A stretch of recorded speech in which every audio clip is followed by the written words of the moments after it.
सत्यं बृहत् ऋतम् उग्रं दीक्षातपो। ॐ सत्यं बृहत् ऋतम् उग्रं दीक्षातपो।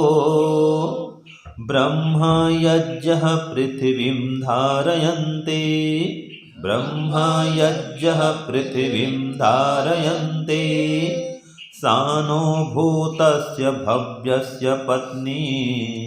सानो भूतस्य भव्यस्य पत्नी। उरुं लोकं पृथिवी नः कृणोतु। उरुं लोकं पृथिवी नः कृणोतु। ओम। हे ईश्वर, हम यह पठन पाठन आपको प्राप्त करने और कराने के लिए साधन के रूप में करने जा रहे हैं। इस कर्म को और इसके कर्म फल को भी आपको अर्पित करते हैं। ओम शांति शांति शांति। सबको सादर नमस्ते जी।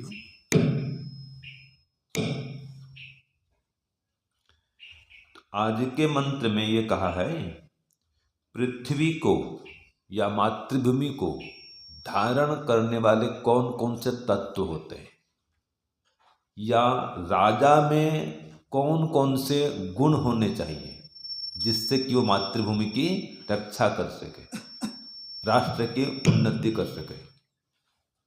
तो ये कौन कौन से गुण हैं, देखो। इसको हम कहते हैं पृथ्वी के धारक तत्व।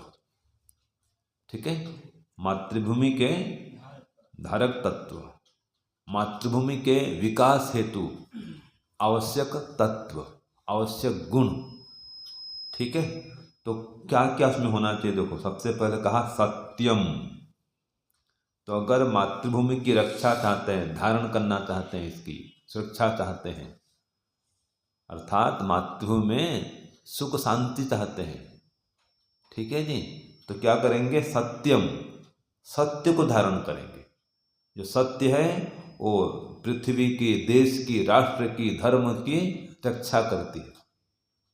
तो राजा में भी ये गुण होने चाहिए। अगर सत्य नहीं है राजा में, वो मातृभूमि की रक्षा नहीं कर सकता। ठीक है, तो सत्यम। फिर कहा बृहत ऋतम, या ये दोनों में लग जाएगा, बृहत सत्यम भी और बृहत ऋतम भी। और यहाँ पर तो इसको लगा दिया है उग्रम, ऋतम में लगा दिया है। तो सत्यम में लगा दिया बृहत को, माने विस्तृत सत्य, महान सत्य, ऐसा। और उग्रम ऋतम में जोड़ दिया, दोनों जगह लग जाएगा। वैसे इसमें अभेद ने इस प्रकार से का अनुवाय किया है। तो जो बृहत सत्य कहें या बृहत ऋत कहें, वो उग्र होना चाहिए, माने कि अतिशय कठोरता से युक्त हो। जो सत्य है और सत्य आचरण है, तो यहाँ पर सत्य माने तो सत्य भाषण, और ऋत मन कर दिया सत्य आचरण। तो सत्य आचरण में कठोरता होनी चाहिए। यहाँ पर उग्रम, उग्र माने गुस्सा करना नहीं, उग्र माने उसमें स्थिरता, दृढ़ता। तो सत्य आचरण में दृढ़ता होनी चाहिए। क्या हो रहा है?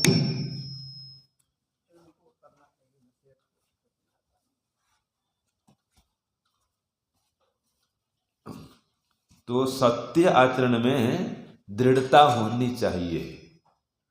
ठीक है, सत्य भाषण में भी दृढ़ता होनी चाहिए, ये है। तो अगर पृथ्वी का धारण आप चाहते हैं कि ठीक ठीक इसका धारण होता रहे, मातृभूमि की रक्षा होती रहे, तो राजा के अंदर ये दो गुण तो पहले आने चाहिए कि वो सत्य भाषण करने वाला हो और सत्य आचरण करने वाला हो। जैसे कि राजा रामचंद्र, उनमें ये दोनों गुण था। राजा हरिश्चंद्र, ठीक है, आज भी वो अमर हो गए हैं, उनकी कीर्ति फैली हुई है। कीर्ति यस्य स जीवति, जिसकी कीर्ति है वो जीवित है, तो उसको बोलते हैं अमर हो जाता है। जैसे हमने कल पढ़ा था, दानी अमर पद को पाते हैं, तो उसका नाम, उनका नाम रह जाता है दानियों का, है ना। तो ये पढ़े थे। तो ऐसे मातृभूमि रक्षा चाहते हैं तो सत्य धारण करें, सत्य आचरण को धारण करें।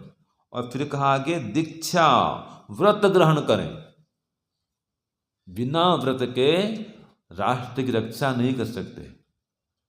व्रत संकल्पवान राजा ही राष्ट्र की रक्षा कर सकता है।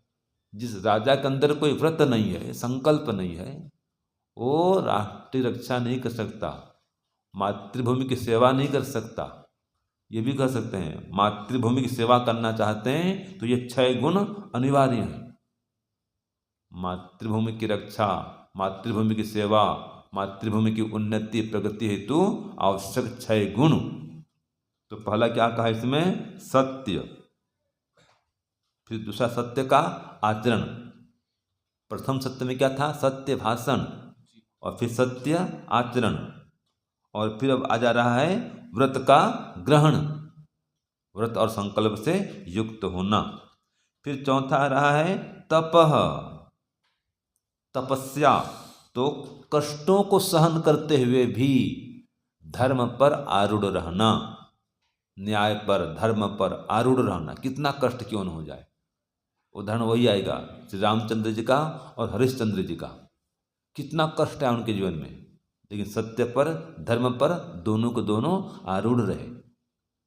ये हमारे ऐतिहासिक महापुरुष हैं, राजा रामचंद्र और राजा हरिश्चंद्र। एक सतयुग में हुए थे, एक त्रेता युग में हुए थे। ठीक है जी। तो ये राजा को भी तपस्वी होना चाहिए। तपस्वी नहीं होगा तो वो राष्ट्र की रक्षा नहीं कर पाएगा, राष्ट्र का उत्थान नहीं कर पाएगा। तपस्वी हो, उसके जीवन में सहन शक्ति हो। ज़्यादा कोई न कुछ कहते रहते हैं। ये आज की भी देखो ना बहन, नेताओं को कितनी गालियाँ पड़ती हैं, अब सब सहन करते नेता लोग भी। कोई शायद ही ऐसा नेता होगा जिसकी आलोचना न होती होगी। जैसे कि मान लीजिए भी राजा, हमारे प्रधानमंत्री मोदी जी राजा हैं, तो उनकी आलोचना होती नहीं होती है, होती है, तो भी सहन करते हैं ना वो। तो ये राजा में सहन शक्ति अनिवार्य है। हर बात में वो ऐसे झगड़ा करता रहे, प्रतिकार करता रहे, उत्तर देता रहे, तो खाली उसका दिन इसमें चला जाएगा। इतनी प्रजाएं हैं, कोई ना कुछ तो कहेगा ही। विपक्ष वाले हैं, लोग भी हैं, सारे लोग तो अनुकूल होंगे नहीं। कितना राजा भी हो, अच्छा हो, सब प्रजा उसके अनुकूल चलने वाले नहीं होते हैं। कोई ना कोई विरोध करेगा, जो विरोध करेगा वो बदनाम भी करेगा। तो वहाँ पर तप काम आता है कि आप अपने काम में लगे रहो, देश धर्म रक्षा में लगे रहो, और फिर जो कोई कुछ कहे सहन करते रहो, ये उपाय है। तो ये तप भी चाहिए। तो राजा में भी ये गुण होना चाहिए, सत्य भाषण, सत्य आचरण, व्रत का ग्रहण और तप का सहन या कष्ट का सहन, तप का आचरण। और फिर आ रहा है ब्रह्म। ब्रह्म के कई अर्थ होते हैं, जैसे कि ब्रह्म माने ईश्वर, ईश्वर की उपासना। दूसरा वेद का ज्ञान, और यहाँ पर दिया है अनुभवात्मक ज्ञान। ब्रह्म के 3 अर्थ हो गए। तो पृथ्वी के धारण करने वाला कौन, ब्रह्म तो है ही। अगर ब्रह्म का ज्ञान नहीं हो, ठीक है, तो भी नहीं चलेगा, वेद का ज्ञान चाहिए। वेद के ज्ञान के आधार पर राजा राष्ट्र की रक्षा सुरक्षा कर सकता है। तो राजा को वेद का ज्ञान भी होना चाहिए, और वो ब्रह्म का उपासक भी होना चाहिए। वो ब्रह्म की उपासना करने वाला हो, शुद्ध ब्रह्म, ओम ब्रह्म, ओंकार ब्रह्म, इसकी बात चल रही है। तो जिस राजा में ओंकार परमात्मा की उपासना नहीं है, वो राष्ट्र में पाखंड फैलेगा, अंधविश्वास फैलेगा। देखो बड़े बड़े अनुष्ठान होते हैं, जाते हैं बड़े बड़े स्थानों में, कितने लोग मर जाते हैं जी, ठीक है ना, अव्यवस्था होती है, लोग मर जाते हैं। वही तो कह रहा हूँ। तो अगर राजा मजबूत हो तो ऐसे पाखंड को वो चलने नहीं देगा, वो अंधविश्वास को फैलने नहीं देगा। तो ब्रह्म का ज्ञान भी चाहिए और अनुभवात्मक ज्ञान भी चाहिए। ठीक है, अगर अनुभवात्मक ज्ञान नहीं है तो कोरा ज्ञान से काम चलता है? कभी नहीं चलता है। जिसका अपना खुद का अनुभव नहीं है वो देश क्या चलाएगा? देश को चलाने के लिए अनुभव भी चाहिए, अनुभवात्मक ज्ञान चाहिए, प्रैक्टिकल ज्ञान चाहिए। खाली शास्त्र पढ़ने से कोई राजा नहीं बन जाता। राजा को हो, आचार्य को हो, गुरु को हो, खाली पढ़ लिया है, पढ़ना पर्याप्त नहीं है। ठीक है, वो जीवन में उतरना चाहिए, ऐसा जीवन होना चाहिए। तो वो राष्ट्र का हो, चाहे संस्थान का हो, चाहे परिवार का हो, चाहे किसी का भी हो, खुद का भी क्यों न हो। तो खुद के उत्थान के लिए भी ये सारे गुण चाहिए। सत्य आचरण है, सत्य भाषण है, तप का अनुष्ठान है, और ब्रह्म की उपासना, ईश्वर की उपासना, सब चाहिए। फिर आगे आ रहा है यज्ञ। पहले क्या था? सत्य भाषण, दूसरा सत्य आचरण, तीसरा दीक्षा माने व्रत का ग्रहण, और चौथा तप, तप माने कष्ट का सहन, और पांचवा क्या आ गया? ब्रह्म, वेद का ज्ञान, ईश्वरीय ज्ञान, ईश्वर की उपासना। ठीक है जी, ये। और फिर अब आ रहा है यज्ञ। यज्ञ माने निस्वार्थ कर्म, परोपकारमय कर्म। तो जिस राज्य में या राजा में या मातृभूमि की रक्षा करना चाहते हैं, तो जहाँ पर यज्ञ नहीं हो रहा है, परोपकार नहीं हो रहा है, जिस राष्ट्र में परोपकार नहीं है, यज्ञ नहीं है, निस्वार्थ सेवा भाव नहीं है, उसका उत्थान होगा? नहीं होगा। सारे स्वार्थी भरे हुए हैं, तो मातृभूमि की रक्षा नहीं हो पाएगी, राष्ट्रीय रक्षा नहीं हो पाएगी। तो ये चाहिए, यज्ञ चाहिए। तो एक तो ये अर्थ होता है कि परोपकार के कार्य, त्यागमय कार्य, निस्वार्थ कार्य, ये सब यज्ञ है। दूसरा साक्षात अग्निहोत्र भी, ये तो मुख्य अर्थ है यज्ञ का। तो यज्ञ नहीं हो रहा है, इसलिए आज देश दुखी है, राष्ट्र दुखी है। तो राष्ट्र को धारण करने वाले तत्व में यज्ञ भी एक तत्व है। इसलिए कहा है अयम यज्ञो भुवनस्य नाभिः। यज्ञ समस्त ब्रह्मांड की नाभि है, वो तो ब्रह्मांड को धारण करने वाली है ये शक्ति, यज्ञ की शक्ति। इसलिए यज्ञ का अनुष्ठान चाहिए। राजा को भी याज्ञिक होना चाहिए। राजा रामचंद्र ने भी अश्वमेध यज्ञ किया था, और फिर महाराजा युधिष्ठिर, उन्होंने राजसूय यज्ञ किया था। और वो दैनिक हवन तो करते ही थे, राजा रामचंद्र भी रोज हवन करते थे, दैनिक अग्निहोत्र करने वाले थे। उनकी माँ भी, कौशल्या माता भी, सीता माता भी, ये सब हवन करते थे, रोज हवन करते थे। तो यज्ञ करने से राष्ट्र की उन्नति, प्रगति होती है, वायुमंडल की शुद्धि होती है, सुगंधी फैलती है, रोगों का नाश होता है, अकाल नहीं पड़ता है, असमय में वृष्टि नहीं होती है, प्रकृति में संतुलन बना रहता है, लोग धार्मिक होते हैं, संस्कारवान बनते हैं, प्रजा सुखी होती है यज्ञ के माध्यम से।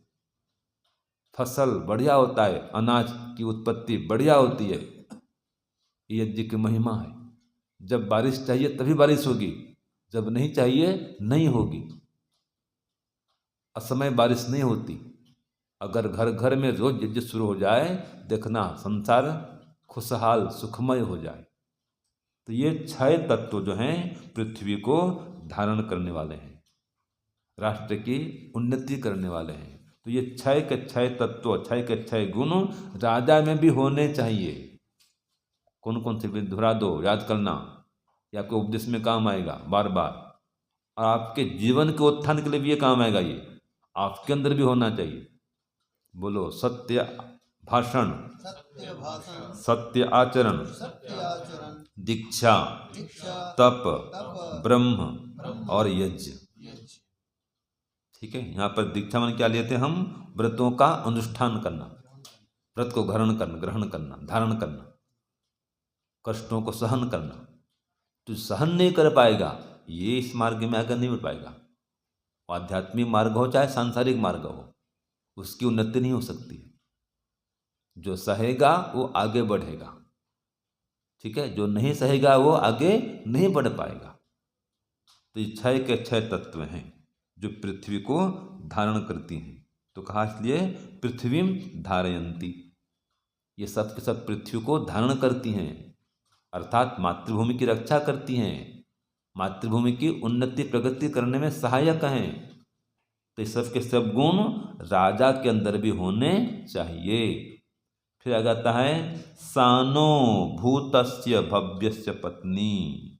देखो, भूत और भव्य की रक्षा करने वाली है ये शक्तियाँ, ठीक है। और पृथ्वी भी हमारी, सानह पृथ्वी, ये जो पृथ्वी है ये भी, और ये पृथ्वी को धारण करने वाले तत्व जो हैं, अगर ये तत्व हैं तो पृथ्वी की रक्षा होगी और पृथ्वी हम सब की रक्षा करेगी। जब पहले आ गया था, ये छह तत्व पृथ्वी की धारणा करते हैं, पृथ्वी को धारण करते हैं, और पृथ्वी हम सबको धारण करती है कि नहीं है? अगर हम इन छह तत्वों को धारण करेंगे तो पृथ्वी की रक्षा कर पाएंगे, मातृभूमि की रक्षा कर पाएंगे। इसका मतलब क्या है? मातृभूमि को खुशहाल बना पाएंगे, सुखमय बना पाएंगे, शांति ला पाएंगे देश में, राष्ट्र में, ये इसका तात्पर्य है। तो पृथ्वी हमको भी धारण करती है। जिस राष्ट्र में रहते हैं, हम राष्ट्र की रक्षा करेंगे तो राष्ट्र हमारी रक्षा करेगी। जैसे धर्म, हम धर्म की रक्षा करेंगे तो धर्म हमारा रक्षण करने वाला है। दोनों बातें इसमें हैं। तो ये पृथ्वी हम सब की रक्षा करने वाली है। और भूत और भव्य में भी, भव्य अर्थात भविष्यत काल, तो भूतकाल की भी और भविष्यत काल की भी रक्षा करती है, रक्षा कर भी रही है, आगे भी करेगी। ठीक है जी। तो सानह पृथ्वी, वो जो पृथ्वी है, उरुम लोकम, विस्तृत लोक को, विस्तृत क्षेत्र को, विशाल क्षेत्र को हमारे लिए युक्त कर दे। कृणोतु, तो ये विशाल भूखंड हमें प्राप्त होता रहे, जमीन की या भूमि की कमी न पड़े। जैसे कि भी जनसंख्या वृद्धि हो रही है, तो जब जनसंख्या वृद्धि होगी तो भूखंड में कमी होगी रहने के लिए, सीधी बात है। अब बड़े बड़े नगरों में जाओ, अहमदाबाद जाओ, मुंबई जाओ, कम से कम क्षेत्र में कितने अधिक से अधिक लोग रहते हैं। देखो वहाँ पर घर देखना कैसे होते हैं वहाँ पर। और गांव में देखो घर, कितने बड़े बड़े घर होते हैं गांव में। आंगन होगा घर में और बीच में स्पेस होता है, खुला आसमान, घर के अंदर खुला आसमान होता है गांव में। ऐसा घर होता है, देखा आपने? घर के अंदर ही खुला आसमान मिलेगा आपको, चारों ओर तो ऐसे आंगन होगा और बीच में खुला, घर के अंदर। घर बंद करने के बाद भी वो खुला आसमान में रहते हैं लोग। और शहरों में सूरज दिखता नहीं, घर के अंदर घुस जाओगे तो स्पेस ही नहीं है कहीं पर, खिड़की से जो प्रकाश आती है बस। तो ये कह रहा है कि हम पृथ्वी को धारण करें तो पृथ्वी हमको धारण करती है। तो पृथ्वी का धारण करना मतलब पृथ्वी को उन्नत करना, मातृभूमि को उन्नत करना। तो ये सब छह गुण राजा में होने चाहिए। तो देखो, राजा को सत्यवादी होना चाहिए, सत्य आचरण से युक्त होना चाहिए, और दीक्षा से, तप से, ब्रह्म की उपासना से और यज्ञ से युक्त होना चाहिए। यज्ञ को कहा है, ये ब्रह्मांड की नाभि में, नबी कहा था ना, ब्रह्मांड की नाभि। और इस यज्ञ का सिर क्या है? इस यज्ञ का सिर सत्य है, याद रखना। यज्ञ का सिर क्या है? सत्य है। और जिस समाज में सत्य न हो तो कैसा होगा उसका हाल? जैसे कि सिर विहीन शरीर, जिस शरीर में सिर नहीं होगा क्या बचेगा उसका कोई? तो आज समाज में यह हाल है, यज्ञ नहीं हो रहा है, कोई कोई यज्ञ कर रहे हैं बस। ये था हिंदू सनातन धर्म जो है कुछ कुछ कर रहा है, पंडित तो भी हवन कर रहे हैं, ऐसा नहीं है। जिस ढंग से भी हो, कुछ न कुछ हवन पूजा पाठ चालू है, अभी घी की आहुति हो रही है, ठीक है जी। तो देखो हर विवाह में कार्यक्रम में हवन तो होता ही भाई, संस्कार में हवन तो होता ही है। तो कुछ न कुछ हवन की परंपरा भी चालू है, यज्ञ परंपरा बनी हुई है, परिवारों में, समाज में, गांवों में चल रही परंपरा। लेकिन ये परंपरा दैनिक परंपरा होनी चाहिए, रोज हवन को घर घर में। तो देखो फिर हमारा भारत स्वर्ग बन जाए। तो अगर यज्ञ नहीं हो रहा है तो समझो वो अभी देश धर्म के पथ में पूर्णतया आरूढ़ नहीं हुआ है। पहले जमाने में हर घर में यज्ञ होता था, ऋषि महर्षि अपने आश्रमों में यज्ञ करते थे, सभी ऋषिगण यज्ञ करते थे। और अगर यज्ञ की रक्षा में कोई बाधा उत्पन्न करे यज्ञ की गतिविधि बढ़ाने में, तो फिर राजा का कर्तव्य है यज्ञ की रक्षा करे। इसलिए विश्वामित्र जी राम और लक्ष्मण को लेकर के आए थे वन में। राक्षस लोग यज्ञ में विघ्न उत्पन्न करते थे, तो यज्ञ की रक्षा करने के लिए फिर वो राम लक्ष्मण गए थे। तो इस प्रकार से यज्ञ का अनुष्ठान हो, व्रत भी हो। व्रत भी क्या है? सत्य है वो। यज्ञ भी समझो सत्य है, व्रत भी सत्य है। ये 5 महाव्रत क्या हैं? ये सत्य आचरण तो हैं। सत्य पहले है, सत्य, अहिंसा, अस्तेय, ब्रह्मचर्य, ये सभी सत्य का आचरण। तो ये सब व्रत, ये 5 महाव्रत कहा है। तो 5 महाव्रत भी ये सब सत्य आचरण ही हैं। तो जब तक सत्य आचरण नहीं होगा देश का उत्थान नहीं हो पाएगा। आज विद्यार्थियों में ये शिक्षा ही नहीं है, इसलिए विद्यार्थी बड़े होते हैं, अधिकारी बनते हैं, बड़े बड़े पद में जाते हैं, डॉक्टर बन जाएंगे और इंजीनियर बन जाएंगे, फिर देश को लूटते हैं, क्योंकि धर्म अंदर नहीं है, चरित्र नहीं है। तो ये शिक्षा होनी चाहिए। 5 महाव्रत उनको पढ़ाए जाएं, सत्य, अहिंसा, अस्तेय, ब्रह्मचर्य, अपरिग्रह। अब अपरिग्रह नहीं है तो और चाहिए, परिग्रह कर रहे हैं, इकट्ठा कर रहे हैं। तो ये शिक्षा होनी चाहिए। तो कुल मिला के ये सार निकला कि ये जीवन में सबके अंदर होने चाहिए, राजा के अंदर भी हो, हमारे अंदर भी हो, तो राष्ट्र की रक्षा होगी, मातृभूमि की उन्नति प्रगति होगी। तो कौन कौन से तत्व हो गए? बोलो। सत्य, पहला सत्य, दूसरा सत्य आचरण, पहला सत्य भाषण, फिर सत्य आचरण, फिर दीक्षा, तप, ब्रह्म और यज्ञ। यहाँ पर इसको क्या कहा है? ऋतम कहा है। सत्यम भी और फिर ऋतम भी, सत्य भाषण और सत्य आचरण को क्या कहा है? ऋतम और सत्यम। तो मंत्री भाषा में कहें तो बोलो, पहला सत्य, दूसरा ऋत, तीसरा दीक्षा, चौथा तप, 5वां ब्रह्म और 6वां यज्ञ। ये 6 तत्व पृथ्वी को, मातृभूमि को धारण करने वाले हैं। ठीक है जी, हम भी इनको धारण करें तो हमारा देश महान बनेगा, हमारा जीवन महान बनेगा। ओम शांति, ओम शम। सबको सादर नमस्ते जी।